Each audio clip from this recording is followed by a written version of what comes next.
on the lake running, trying to get in those 30-degree runs before it takes another dive out there. But Anthony is standing by here with more on what happens when the winter weather is in full swing. Hey, it's nice to have the sun out, right? But this is not a common occurrence this time of year. It can be very gray out there. Maybe you are feeling the blues this time of year. This is also can be something called seasonal affective disorder. And this morning, Dr. Michele Nealon with the Chicago School of Psychology is here to tell us more about seasonal affective disorder and what we can perhaps do about this. Michele, thank you so much for being on the program. We really appreciate it.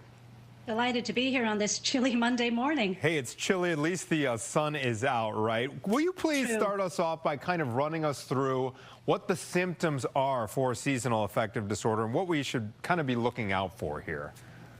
I'm delighted to. And first of all, thank you so much for running this topic. It's so essential that we raise awareness about these mental health conditions that impact so many. Seasonal affective disorder, also known as SAD, can have many of the common symptoms of depression, such as sadness, fatigue, and a loss of interest in activities. However, there's the added burden of oversleeping, overeating, especially a craving for carbohydrates, and a tendency to want to withdraw from all social connection. That's what really defines SAD. It impacts about 5% of the U.S. population. Women are 4 times more likely than men to experience SAD, and typically the onset is between the 20s and the 30s. The 20s and the 30s, okay. Are there any ways that we can perhaps get ahead of it? Oh, my goodness, yes. And what's very important to remember, you mentioned at the top of this segment about the winter blues. The importance of getting ahead of it relates to the extent to which it can impact people's daily lives, their work, their relationships, their general ability to get through the day, and it can last for 4 to 5 months. So it is important to get ahead of it. Light therapy is effective, 10,000 lux, about 30 to 45 minutes every morning. There's a lot of efficacy there, as is psychotherapy and antidepressant medication.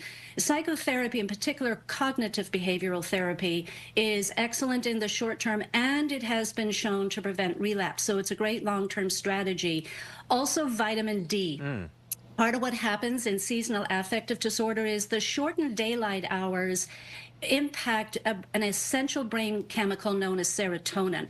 And that's the chemical that manages and regulates our mood.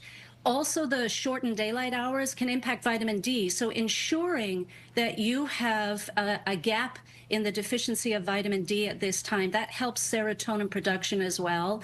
Now, with any of those items, make sure to connect with your physician and also make sure to connect with a mental health professional. I am so glad that we touched base with you today, Michele. This is such valuable information. This time of year can get tough. Thank you so much for being on the program. My pleasure. All right, it's 8:17. We're switching gears now, sending things back over to Anita. Yeah, great conversation there.